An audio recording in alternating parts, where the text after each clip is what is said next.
Dobrodošli u novi YouTube video. Vraćamo se sa mora. Trebalo je da snimim YouTube video i nisam imao inspiraciju šta da radim i onda sam otišao malo u šetu ovde po prelepoj prirodi i dobio sam inspiraciju da podelim sa vama neko razmišljanje vezano za temu šta učiti, u čemu da se usavršavate i vezano je za školu. Ja sam neko ko je išao kroz školu i od osnovne škole do srednje škole bio sam dobar đak, ali nije ni bilo nešto što sam volio i sve sam otaljavao. Završim sa što manje energije i što manje truda kako bi dobio dobru ocenu i posle toga nije bilo bitno da li ću ja to zapamtiti ili koristiti. Jedna stvar kod škole, vidim da to i moje ćerkice isto ima otpor prema školi i znam da većina deca ima otpor prema školi, jer škola je mesto gde ima dobre stvari, ali generalno mislim da ne priprema nikoga da bude kasnije uspešan, zadovoljan i srećan u životu, što mislim da je jako važno. Hoću da podelim neke stvari koje su na mene uticale da ja počnem da više radim na sebi, da se više samo obrazujem nego što sam dopuštao da mene obrazuje škola. U školi sam dobio te ocene i kao što sam rekao, većinu stvari sam zaboravio, ali to samo obrazovanje, ta moja želja da se stalno razvijam, da učim, čitam, idem na seminare, kurseve, tražim mentore, mislim da je to jedna od najvažnijih stvari zbog koje sam tu gde jesam danas. 2002. godine ja sam gledao jednu emisiju gde jedan čovjek je pričao o knjigama i lepo je napravio strukturu po oblastima koje knjige treba neko da pročita. Za zdravlje, za emocije, za uspeh, za posao, za novac, i ja sam tu pohvatio tih nekih 10 knjiga i počeo sam polako da čitam. Vezano za posao, on je preporučio da se obavezno pročita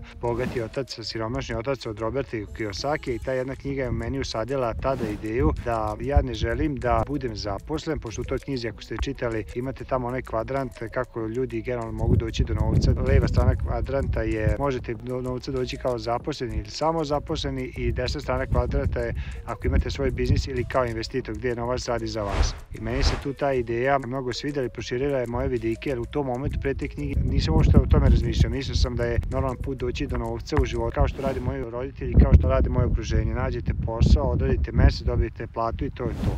I zbog te jedne ideje ja sam odlučio da kasnije odbijem sigurno posao u banci, da pokrenem svoj biznis koji je bio neizvjestan prvih par godina, ali danas, posle nekih 15 godina, prilično dobro poslujemo. Ali bez te jedne knjige, bez te jedne ideje ja ne bih uopšte započinio taj proces. Isto tako za zdravlje, za odnose. Jedna knjiga za odnose je dosta uticala na to da skupim hrabrost i da pokažem moje emocije, da kažem šta mislim tadašnje moji drugarici, a današnjoj supruzi, i sumnjam da bi mi danas bili zajedno i imali divnu decu, da ja ponovno nisam proširio svoje vidike i doneo tu odluku posle čitanja te knjige da zaista se otvorim, budem ranjim, što većini muškaraca teško ide. I zbog toga mislim da je zaista važno da više radite na sebi nego što radite na svom poslu, kao što je rekao Jim Rohn. Hoću da podelim ja moje razmišljanje, kao taj čovjek pre 20 godina podelio neke stvari sa mnom i koje knjige ja hoću danas s vama da podelim. Koje su to sfere po meni bitne i koje knjige možete početi da čitate ako vas interesuje da postanete dobri u tome. Kao što ima ruka 5 prstiju, mi isto treba da se fokusiramo na tih 5 sfera. Prvo je definitivno zdravlje, jer džabe vam sve, sav novac i sve ostalo što imate, ako izgubite zdravlje, znači nećete biti uspešni. Znači prvo je zdravlje, drugo je vaši odnosi sa drugim ljudima, kako sa porodicom, tako i sa prijateljima, poznanicima i tako dalje. Znači moramo biti u tome dobri. Treće je definitivno novac. Novac nije sve, ali je mnogo lakše u životu ako imate novca. Četvrta stvar je vaša posao ili karijera,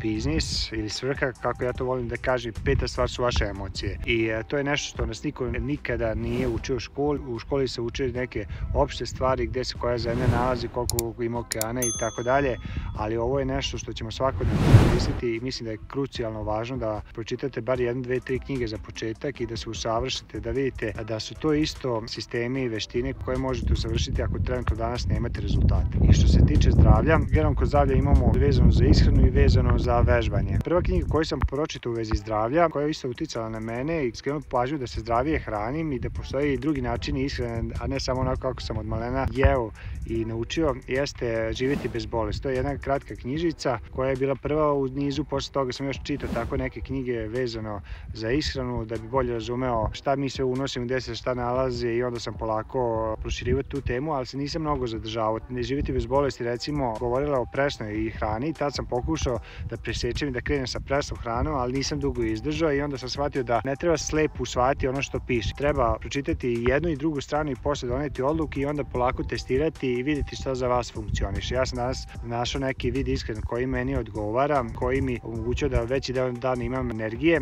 ali kažem, to je jedna sfera, samo bi potrebno da odete u neku knjižaru, uzmete jednu, dve knjige na tu temu i polako, ako vas to interesuje, počnete da čitate. Što se tiče odnosa, ta knjiga koju sam spomenuo na početku, što mi je pomogla dosta u mom ljubavnom životu, je napisala Barbara De Angelis, a knjiga se zove Kako neprestano voleti, a isto što se tiče odnosa, mislim da svako mora pročitati knjigu od Dale Carnegie-a Kako zadobiti prijatelje i steći naklonost drugih ljudi. Dale Carnegie koji je napisao pre 100 godina tu knjigu i zaista govori o bezvremenskim principima komunikacije i odnosa sa drugim ljudima i toplo vam preporučujem, ne samo da je jednom pročitate, ja sam tu knjigu pročitao bar 5-6 puta u razmaku od nekih 10 godina. I baš je dosta promenilo moju svest i moje razmišljanje na tu temu, o kojoj generalno nikad nisam razmišljao. Što se tiče posla i karijere, tu su mi dosta pomogle knjige od Brian Tracy-a, Pojedi tu žabu za produktivnost. Govorim sad knjige sa kojima sam počeo. Pročitao sam ja posle toga i desetine knjiga na tu temu, ali neke knjige koje su na samom početku mene značile su te od Brian Tracy, kao što sam rekao, Pojedi tu žabu, Ciljevi, Robert Kiyosaki, prva knjiga Bogati otac, druga knjiga To gotovo novca i treća knjiga Vodič za investiranje. Sve sam 3 kupio odjednom i pročitao sam ih.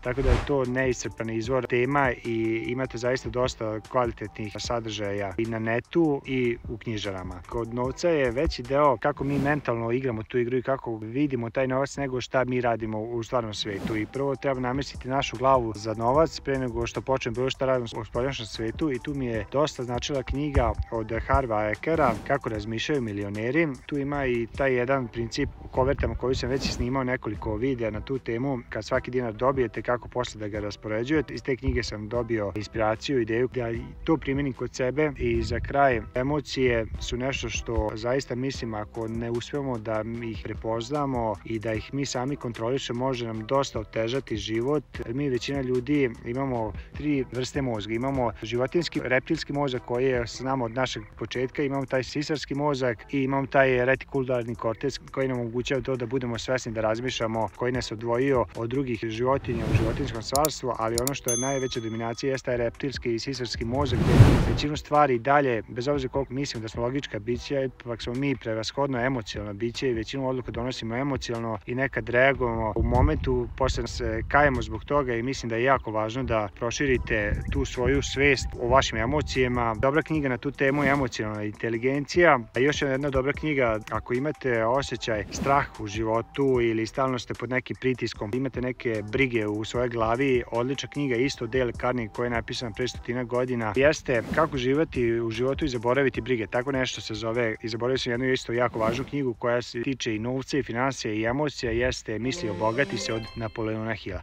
Tako da sam ja sad dao nekoliko ideja, ovo su otprilike sfere u mojoj glavi koje su bitne da mi ovladamo njima, a da ne pustimo da nam svet i okruženje daje kako oni misle da je za nas najbolje i obično ćemo završiti na kraju i nećemo dobiti ono što zaista i zaslužujemo i što nas ispunjava. Kažem, svaka promjena jeste da ovde ulažete, da proširujete svoju svest, da širite vidike, da vidite šta je sve moguće za vas i kad vi poverujete da je moguće, tako što ćete čitati primere drugih ljudi, onda polako ćete i početi da donosite odluke i radite neke drugačije stvari danas koje nikada niste prije toga radili. Sa ovim danas završavam. Za sledeći video predlažem da pogledate moj video kako da udvostručite produktivnost u narednih 90 dana. Imate ovde vezane za biznis. Do sledećeg videa želim vam lep pozdrav iza ove šume na Plitvičkim jezerima. Pozdrav!